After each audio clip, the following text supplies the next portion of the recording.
안녕하세요. 오늘 트럼프 대통령이 구상하는 새로운 국제 질서부터 네. 시작해서 AI라는 거대한 쓰나미, 네, 우리 일자리와 교육 현장을 완전히 바꾸고 있죠. 그리고 마침내 코스피 5천 시대가 열리면서 이제 당신의 자산 지도를 어떻게 새로 그려야 할지, 맞습니다. 이 거대한 변화의 흐름 속에서 저희가 가장 중요한 맥락만 딱 짚어드리겠습니다. 네, 오늘 다룰 이 세 가지 주제가 사실은 기존의 판이 흔들린다는 하나의 거대한 흐름으로 다 연결이 됩니다. 아, 판이 흔들린다. 네, 국제정치의 룰, 노동시장의 룰, 그리고 자산 증식의 룰까지 이 모든 게 바뀌는 변곡점에서 우리가 뭘 봐야 하는지 그 핵심을 함께 들여다보시죠. 좋습니다. 그럼 첫 번째 주제, 글로벌 무대의 재편부터 바로 시작하죠. 네, 도널드 트럼프 미국 대통령이 추진하는 평화위원회 소식인데요. 이게 처음엔 좀 작은 규모 아니었나요? 맞아요. 처음엔 가자지구 문제 해결 기구 정도로 시작했는데 어느새 전 세계 분쟁에 개입하는 기구로 판이 확 커져버렸어요. 그러면서 국제사회가 술렁이고 있는 거군요. 바로 그 판이 커졌다는 점이 핵심입니다. 유럽연합, EU 정상들이 심각한 의문을 제기한 것도 바로 이 때문이거든요. 어떤 의문들이죠? 활동 범위가 대체 어디까지냐? 의사결정은 누가 어떻게 하는 거냐? 그리고 가장 중요한 기존의 유엔과는 무슨 관계냐? 아, 그렇죠. 유엔이 있는데 굳이 왜? 네, 이런 근본적인 질문들이 터져 나오는 겁니다. 기존 국제 질서에 대한 뭐랄까 정면 도전으로도 볼 수 있겠네요. 정확한 지적입니다. 힘의 논리를 앞세워서 새로운 판을 짜려는 시도라고 볼 수밖에 없죠. 다른 나라들 반응을 보면 그게 더 명확해지는 것 같고요. 네, 맞아요. 미국에 가장 가까운 우방이라는 영국조차 가입을 유예했잖아요. 그 이유가 아주 흥미로웠습니다. 네. 우크라이나를 침공한 러시아의 푸틴 대통령이 이 위원회에 초청받았다는 사실을 정면으로 문제 삼았어요. 아, 가치를 공유할 수 없다는 선언이군요. 바로 그겁니다. 한 테이블에 앉을 수 없다는 거죠. 영국뿐만이 아니었죠.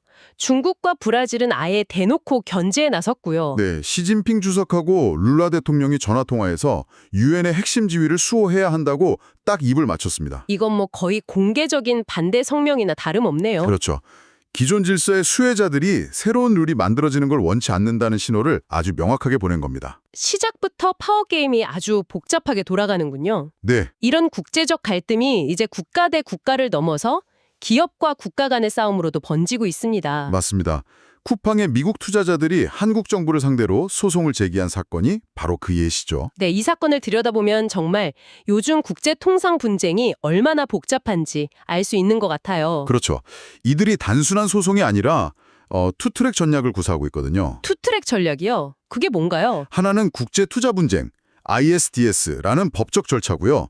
다른 하나는 미국 무역대표부 USTR의 무역법 301조 조사를 청원해서 정치적으로 압박하는 겁니다. 아, 법률과 정치를 동시에 무기로 쓰는 거군요. 네, 아주 교묘한 방식이죠. 투자자들 주장이 굉장히 자극적이던데요. 한국 정부가 중국 기업을 위해 쿠팡을 파산시키려 한다는 주장까지 나왔어요. 그렇죠. 그 표현들을 보면 이게 굉장히 전략적으로 설계됐다는 게 느껴집니다. 어떤 점에서요? 이재명 대통령과 여당의 친중 성향을 부각하고 김민석 국무총리의 마피아 소탕 같은 강한 발언을 딱 집어서 이것 봐라, 한국 정부가 기업을 포갑적으로 대한다는 프레임을 만들고 있어요. 아, 국제 여론을 향한 메시지군요. 네.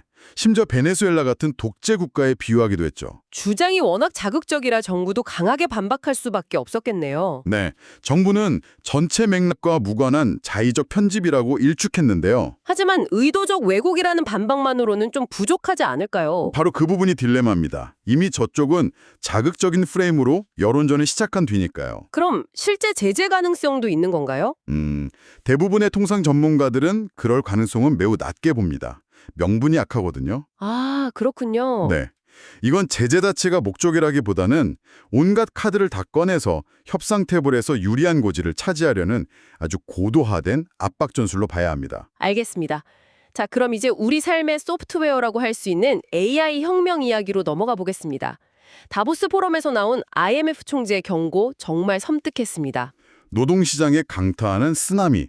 크리스탈리나 게오르기에바 총재의 이 표현만큼 지금 상황을 잘 요약하는 말도 없을 겁니다. 쓰나미라니 정말 강력한 표현이네요. IMF 분석에 따르면요.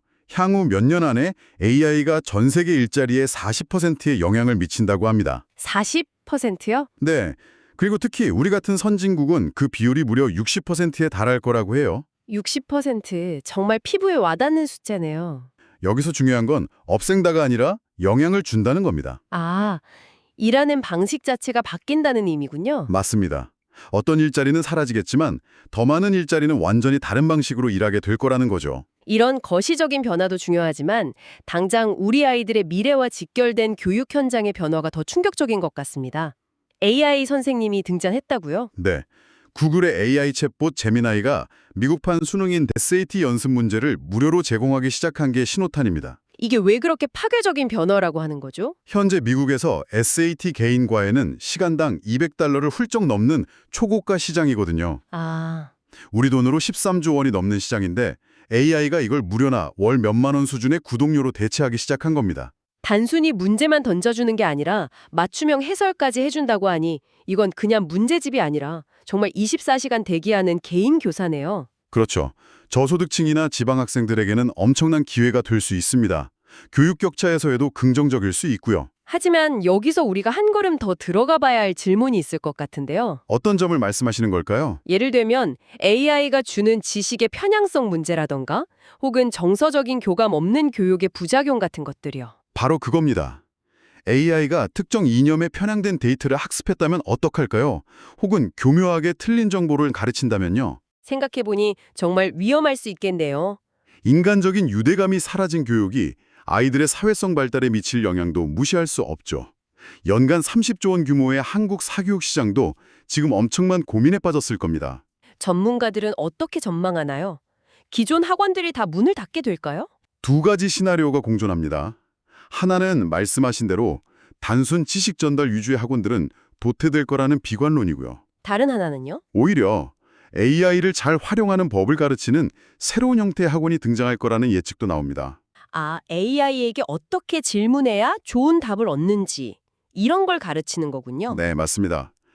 AI가 내놓은 결과물을 어떻게 비판적으로 검증하는지를 가르치는 거죠. 흥미롭네요.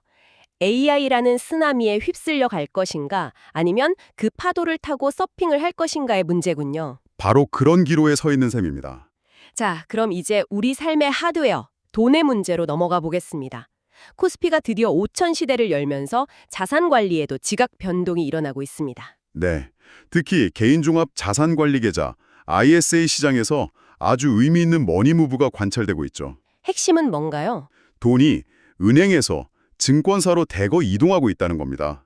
작년 11월 기준으로 증권사 ISA에 몰린 돈이 약 30조 원으로 은행의 16조 원을 거의 2배 차이로 압도했어요. 불과 1년 만에 판이 뒤집힌 거네요. 네, 순식간에 역전됐습니다. 코스피 5천 시대의 열기를 개인이 직접 느끼고 행동에 나섰다는 가장 확실한 증거죠. 왜 이렇게 증권사로 돈이 몰리는 걸까요? 가장 결정적인 차이는 내가 직접 주식을 고를 수 있느냐입니다. 아, 직접 투자. 네, 은행 ISA는 대부분 전문가에게 맡기는 방식이지만 증권사의 중개형 ISA는 투자자가 직접 원하는 주식이나 ETF를 사고 팔 수 있거든요. 이렇게 증시가 뜨거울 때는 직접 하고 싶어하는 욕구가 폭발하는군요. 바로 그 수요가 전부 증권사로 쏠린 겁니다. 특히 이런 변화를 30대가 주도하고 있다는 점이 아주 인상적입니다. 맞습니다. 중개형 ISA 가입자 1위가 30대예요. 그리고 이들이 무엇을 샀는지를 보면 더 놀랍습니다. 뭘 샀나요? 이들의 투자금 중 가장 큰 비중을 차지한 건 놀랍게도 국내 주식이 아니라 해외 ETF였습니다. 아, 정말요? 국내 주식보다요? 네, 해외 ETF가 33.5%로 국내 주식 33.4%를 근소하게 앞섰어요. 이건 중요한 신호입니다. 어떤 신호죠? 젊은 세대는 절세 혜택을 주는 국내 제도를 활용하면서도 그 안에서 국경을 넘어 전 세계 우량 자산에 투자하는 걸 당연하게 생각한다는 거죠. 글로벌 분산 투자가 그냥 상식이 된 거군요. 네, 맞습니다. 이렇게 젊은 세대는 공격적으로 움직이는데 반대로 우리 노후를 지켜야 할 장기 연금 자산은 어떻게 운영되어야 할까요?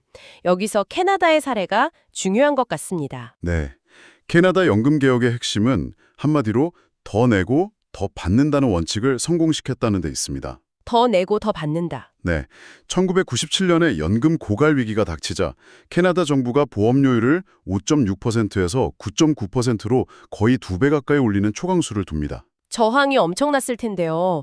그걸 어떻게 뚫었을까요? 그때 정부가 내건 약속이 여러분들이 낸 돈 우리가 기가 막히게 굴려서 높은 수익률로 보답하겠다였습니다. 그리고 그 약속을 지켰군요. 는 경이적인 수익률을 기록했죠. 결국 수익률이라는 명확한 숫자로 국민을 설득하고 신뢰를 얻은 것이 개혁 성공의 핵심이었던 거죠. 그 신뢰가 쌓이니까 다음 단계로 나아갈 동력이 생긴 거군요. 바로 그겁니다. 이 성공을 바탕으로 2016년에는 보험료를 추가로 더 올리는 동시에 소득 대체율까지 높이는 2차 개혁에 성공합니다. 이제는 비용이 아니라 투자라는 인식이 자리 잡았겠네요. 네, 우리나라도 작년에 더 내고 더 받는 개혁의 첫 발을 뗐는데 앞으로 캐나다처럼 장기적으로 안정적인 운용 성과를 보여주는 게 정말 중요합니다. 마지막으로 은퇴 설계의 본질을 짚어볼 만한 사례가 있습니다. 본인은 은퇴 준비가 전혀 안 되어 있다고 생각했던 58세 직장인의 이야기인데요. 네, 이분이 상담을 받으러 와서 처음 한 말이 저는 정말 아무 준비도 못했습니다. 네. 그런데 막상 그분의 자산을 하나씩 펼쳐놓고 보니까 완전히 다른 그림이 보였습니다. 다른 그림이요? 네, 64세부터 월 207만 원씩 받을 수 있는 국민연금이 있었고 퇴직금으로 약 3억 원, 과거에 가입해둔 개인연금 1억 원, 연금저축 7천만 원. 잠깐만요. 본인이 모르는 사이에 이미 꽤 튼튼한 은퇴 자산이 마련되어 있었던 거네요. 바로 그겁니다.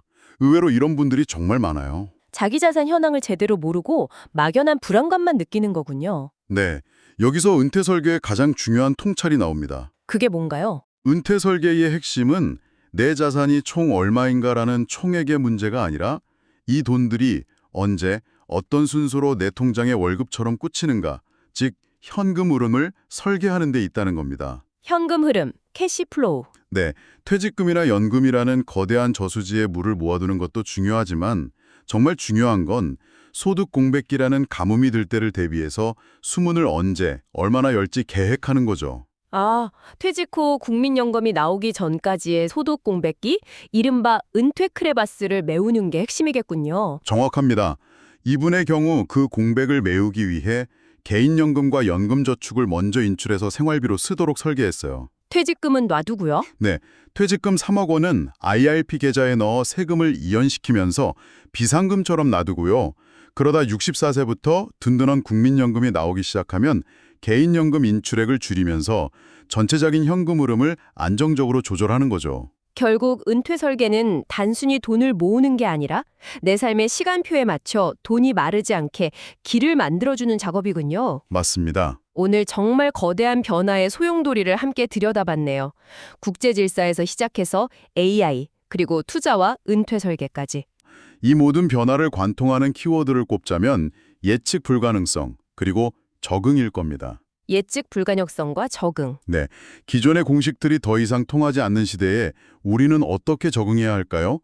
오늘 나눈 이야기들을 바탕으로 청취자 여러분께 마지막으로 생각해볼 거리를 하나 던져드리고 싶습니다. 어떤 생각할 거리죠? 이렇게 모든 것이 급변하는 시대에 우리에게 가장 중요한 자산은 과연 무엇일까요? 새로운 것을 배우고 어제의 전략을 오늘 수정할 수 있으며 이 거대한 변화의 파도를 두려워하지 않고 올라타는 유연한 적응 능력, 그 자체가 가장 중요한 자산이 아닐까요? 어쩌면 진짜 자산은 통장 잔고가 아니라 어떤 상황에서도 나만의 현금 흐름을 다시 설계해낼 수 있는 능력과 자신감일지도 모르겠습니다. 네, 그럴 수 있겠네요. 당신의 생존 전략은 무엇인지 한번 고민해 보시는 것도 좋겠습니다.